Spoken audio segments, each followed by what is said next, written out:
Yeah, come towards me. That's gonna hit that window.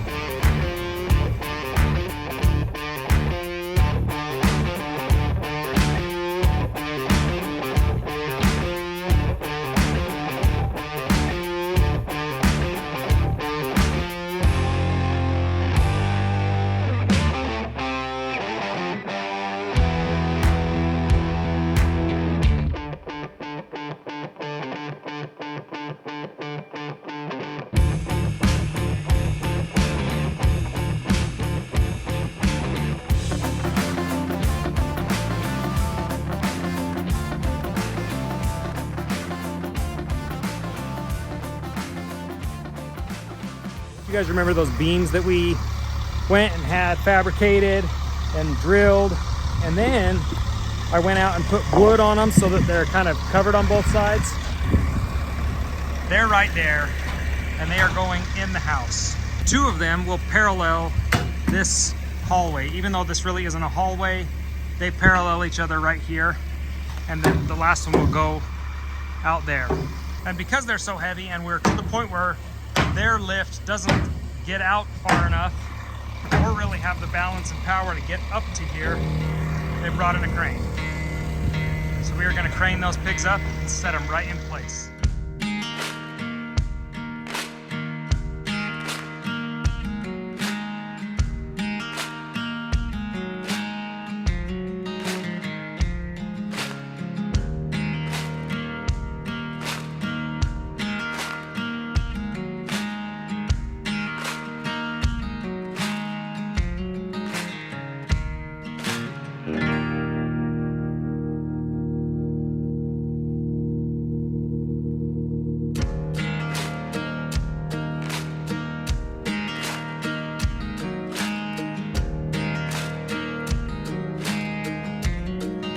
Okay.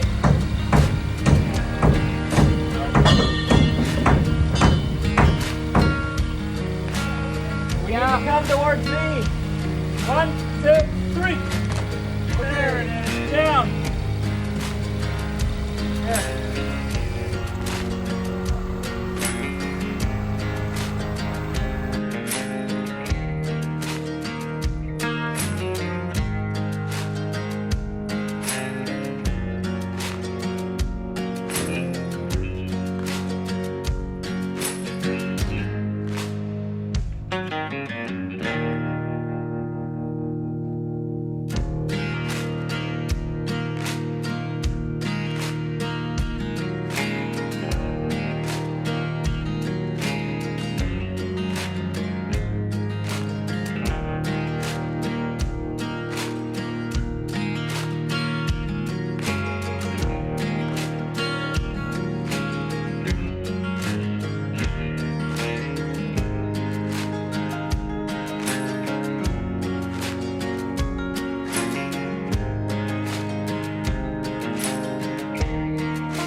For today's task, I'm going to show you the process to put in these beams in our house. Now, in the basement, we put in wood beams because that's just what we had at the time. That's what I could get available when we were ready. And that was what was actually on the plan. But your engineer, when you do your plans, can give you multiple different beams or ways that you can support your house. And something has to take that load. Usually there's a few different options that it'll give you. And some of those options can range between glue-lam beams to LVLs to steel beams like we've done here. This is the main floor of the house. We have 1, 2, 3 steel beams. Now, there's a difference in these beams. This is an W1036. That is a very, very stout and heavy beam. These are a W1022 is that one, and a W1026 is this one. And they are lighter weight beams because of the way they're carrying the load. This one is carrying the entire weight of all of these trusses right there, completely on there, and it pillars down on our strong walls, pillars down on walls over there. And this one is actually recessed up, and if you look really carefully, this corner area, you'll see that these trusses were notched so that this beam could be recessed. I wanted that ceiling to be continuous. These ones we could have done the same thing, but it would have been detrimental to the HVAC. It wouldn't be able to get through the trunk line, which is that square box you see there. That has to carry the load of our HVAC, and then it's got to get laterally across here. In the time lapse of me wrapping the beams, what we were doing was putting 1/2-inch bolts every 18 inches on opposite sides all the way down, and these are 2x8 pieces of wood that we've strapped to it so that we can wrap this in sheetrock and it'll stick. And this pillar has to come all the way down, and it actually sits right on a pillar in the basement in the exact same spot so that the load transfers to the footing that is down below the substructure of the entire house. And if you remember back when we did the radiant heating back there, the radiant couldn't be anywhere underneath where those pillars were gonna go because it would create a void, and that cannot have any voids. Now down in the basement, you see these wood beams that the trusses sit on, and we could recess those up as well, but once again, we have trunk lines for HVAC that have got to get through there. So we kept it down, and we kind of like the look. It divides this room into its separate space, creates this slightly tunnel style hallway in this space, and we really like it, so we left it. This pillar is sitting on footing all the way down in the ground that we built upon, and then this slab got laid. There is 0 radiant underneath there because it has to be continuous. There cannot be any voids or material that cannot be compacted.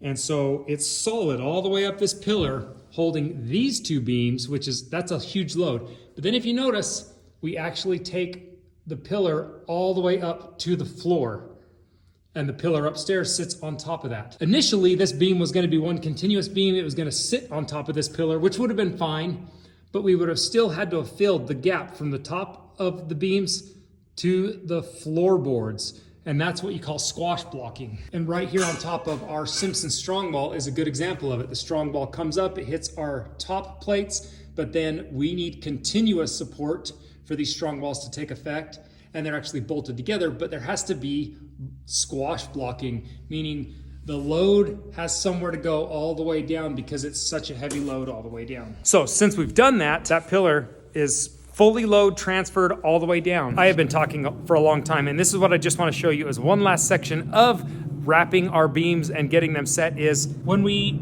set these pillars down, there are 14-inch lags you can't even see intentionally go down into the pillar just below this on the other floor. So that base isn't moving. But now we need to make sure that our top isn't moving on this. On the top of all of these pillars, there are lag screws going from the beam down in, and we've got this last pillar to do, and then we're done. They're not moving anywhere. After burning through at least a half a dozen bits, one hole was drilled. The other one just wouldn't. I think the bits are cold and everything's a little brittle. It's 12 degrees outside, but I was able to get one. So we are using these structural screws, and you only need one if you're using the big lag bolts, but since we're using these little guys, I'm gonna put 1, 2, 3, 4, drive this guy home. And this pillar is not going anywhere now. Down at the end, I already have lags all the way through them. They are 5 inches deep, they are 3/4 inches thick. So just 2 on each side, but since these ones are a little smaller, we have to do a few more. So now that we've broken a few bits, it's freezing cold outside. It is getting late in the day. I'm just gonna call it a day. So if you like today's video, give it a thumbs up. If you're new to the channel, subscribe. And if you wanna see the rest of the new house build, make sure you hit that notification bell so you don't miss out on anything that we are working on. And until next time, we'll see you guys later. Bye guys.